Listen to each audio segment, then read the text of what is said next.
No vídeo anterior, nós vimos a ideia do poder como algo que participa na formação de quem somos.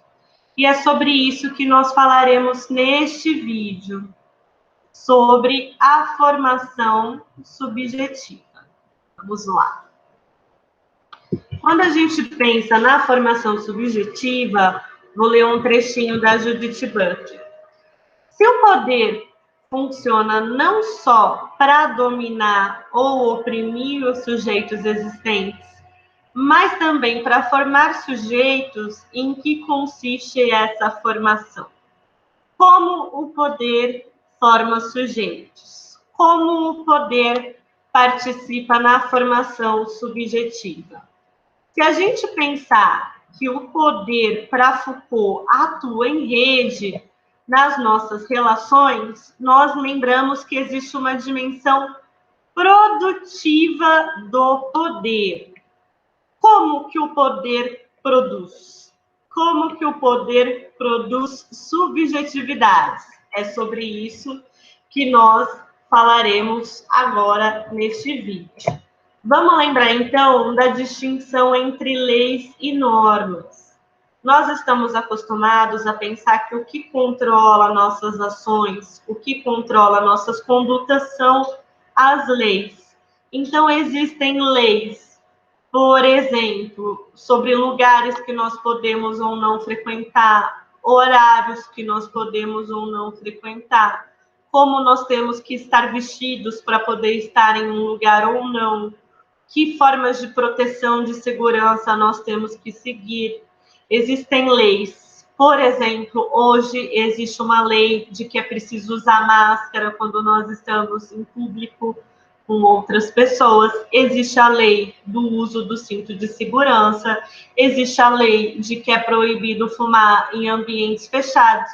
Existem uma série de leis que controlam as nossas condutas. Mas existem diferenças entre as leis e as normas. Como que a gente vai perceber essa diferença? A lei dará parâmetros para conduta explícitos. Se eu viajo para um outro país e quero saber quais são as leis sobre como se comportar no espaço público, eu posso consultar as leis daquele país. Estarão explícitas. Se eu vou alugar um carro nesse país e eu quero saber quais são as leis para dirigir, eu também vou ter um código de trânsito. Essas leis estarão explícitas. Se eu entro numa faculdade, vou fazer um curso numa faculdade nesse outro país e quero saber que regras eu preciso seguir nessa faculdade, eu também posso consultar um regimento, um regulamento. Então, existe essa dimensão explícita do que controla o nosso comportamento. Ao mesmo tempo, se eu continuar seguindo esse exemplo em que eu viajo para outro país, vão ter coisas no modo de vestir, no modo de me locomover, no modo de interagir, no modo de estudar, que não vão estar escritas em lugar nenhum, mas eu vou perceber se as pessoas me olharem com estranhamento, se eu fazer algo e despertar incômodo, se eu disser algo e as pessoas derem risada.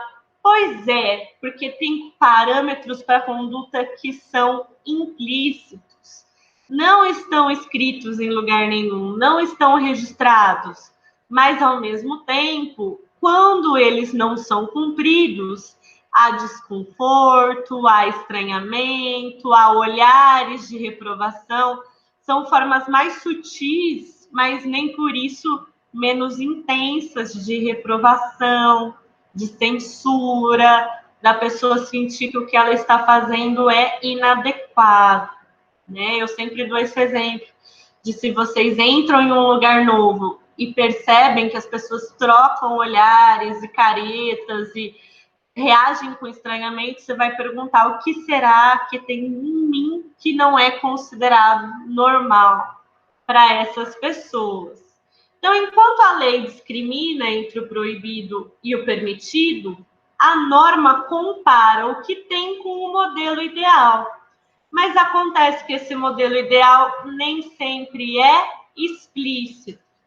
E a relação entre poder e subjetividade muitas vezes se dá pelo poder das normas. As normas sociais são internalizadas. Quando nós estudamos sobre sexualidade e gênero, nós vimos sobre estigma. E nós vimos como muitas vezes alguém que sofre estigma interioriza uma sensação de inadequação. É como se a pessoa se culpasse, se condenasse por não ser considerado adequado àquelas normas sociais. Ao invés da pessoa se revoltar, ao invés da pessoa se indignar, pode ser que a pessoa culpe a si mesma, tenha vergonha de si mesma, ou mesmo formas de ódio, de repulsa de si mesma. Tão grandes são os poderes da norma, tão grande esse poder social de que para que as pessoas possam ser aceitas, para que as pessoas possam ser reconhecidas, para que as pessoas possam ser valorizadas, elas têm que se adequar ao que é considerado normal. Ao mesmo tempo que existe uma pressão tão grande para que as pessoas correspondam e se adequem ao que é considerado normal, o normal não é algo que está escrito, que está explicado, que está definido em lugar nenhum. Como que desde a infância nós aprendemos sobre o que é ou não normal dentro de um determinado contexto? Pelas reações das outras pessoas, pelos olhares de reprovação, mas também por comentários depreciativos, por piadas, por deboches, por apelidos, por ofensas.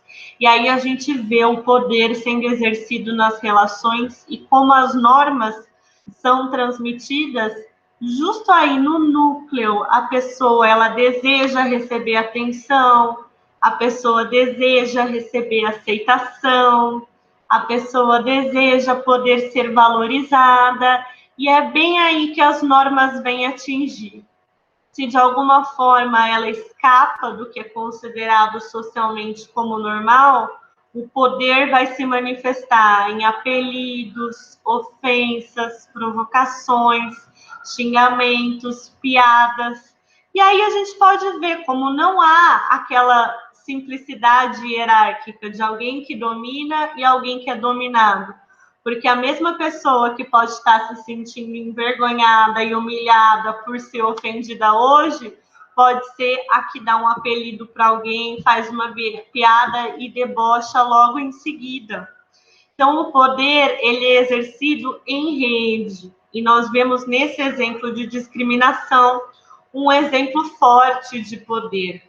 A internalização, então, é quando não é só o olhar externo, não são só as depreciações externas que me atingem, né? O poder, ele não vem só de fora. A norma, ela é internalizada. Aquele modo de deboche, de ofensa, de depreciação, passa a participar do meu modo de relação comigo mesma. E numa sociedade que diz que meu modo de ser não é normal, meu modo de sentir não é normal, meu modo de desejar não é normal, meu corpo não é normal, minha aparência não é normal, eu olho para mim mesma e reproduzo esses padrões.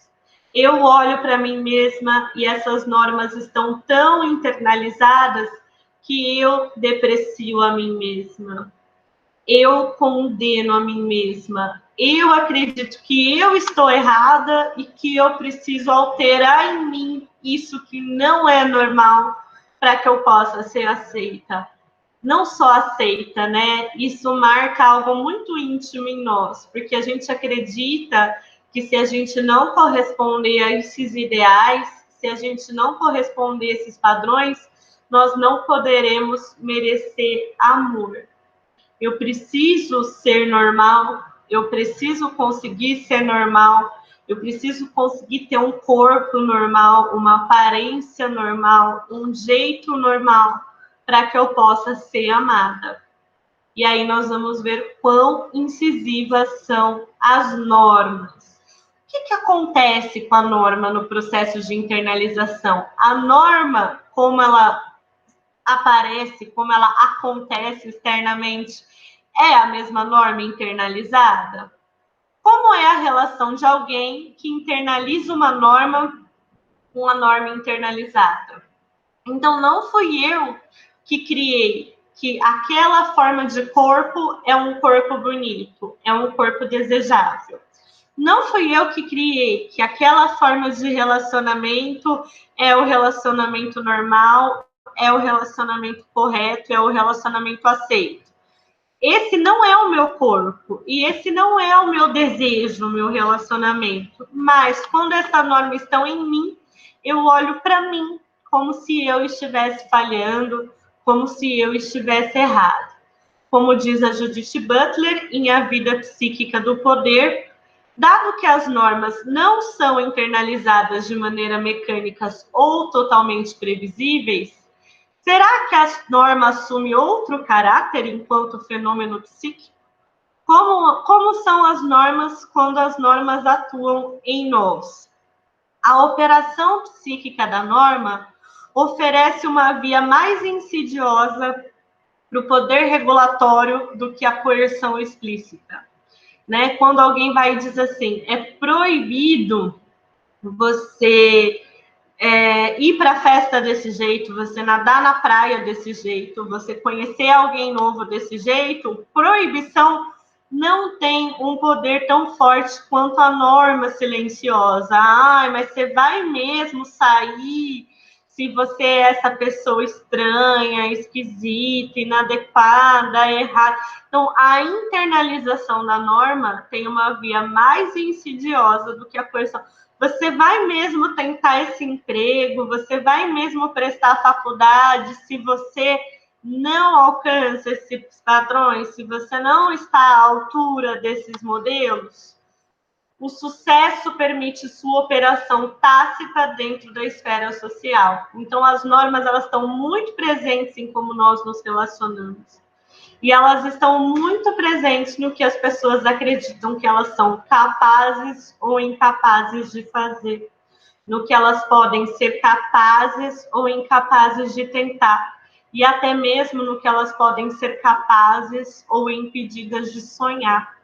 As normas estão presentes em como as pessoas enxergam que são e em como as pessoas enxergam que podem ser. Ou seja, as normas são uma expressão muito, muito, muito intensa de como são internalizadas as relações de poder.